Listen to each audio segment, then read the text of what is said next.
বাংলাদেশে আলেম ওলামার এই দেশে কোরআন সুন্নাহর সাথে কোনো প্রকার প্রস্তাবনা, কোরআন সুন্নাহর সাথে সাংঘর্ষিক কোনো প্রকার সংস্কার আমরা মেনে নেব না।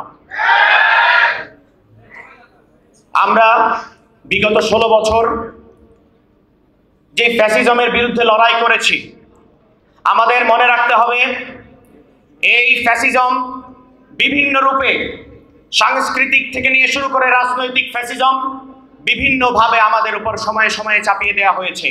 আমাদের ভুলে গেলে চলবে না, 2009 সালে সর্বপ্রথম যখন আওয়ামী লীগ সরকার ক্ষমতায় আসে, সর্বপ্রথম ফ্যাসিবাদের যেই রূপ ওলামায়ে কেরাম এবং ইসলামপন্থীদের উপর তারা চাপিয়ে দিয়েছিল, সেই ফ্যাসিজম ছিল কালচারাল ফ্যাসিজম।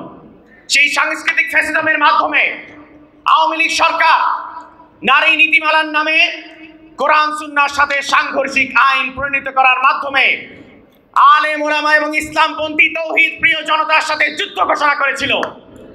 আমরা সেই 2011 সালে 4 এপ্রিল হরতালের মাধ্যমে আমাদের আকাবির আসলাফ, আমাদের মুরব্বী মুফতি ফজলুল হক আমিনী রহমতুল্লাহি আলাইহি দ্ব্যর্থহীন ভাষায় ঘোষণা করেছিলেন, বাংলাদেশের জনগণ বাংলাদেশের মাটিতে কোরআন সুন্নাহর সাথে সাংঘর্ষিক কোনো নারী নীতিমালা মেনে নেবে না।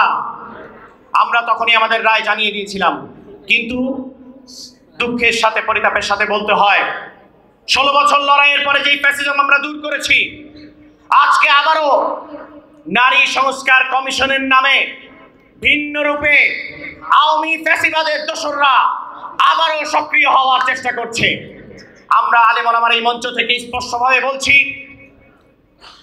এনসিপির অবস্থান কখনোই বাংলাদেশের সামাজিক মূল্যবোধ, ধর্মীয় মূল্যবোধের বিরুদ্ধে নয়। আমরা আমাদের ফোরামে বিষয়টি আলোচনা করেছি।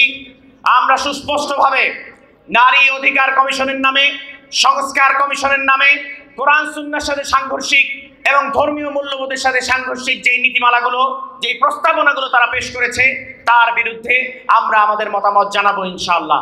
এবং বাংলাদেশের জনগণকে সাথে নিয়ে বিগত 16 বছর ফ্যাসিবাদের বিরুদ্ধে যারা লড়াই করেছে, তাদেরকে সাথে নিয়ে ইনশাআল্লাহ আমরা একটি নতুন বাংলাদেশের দিকে যাত্রা শুরু করব।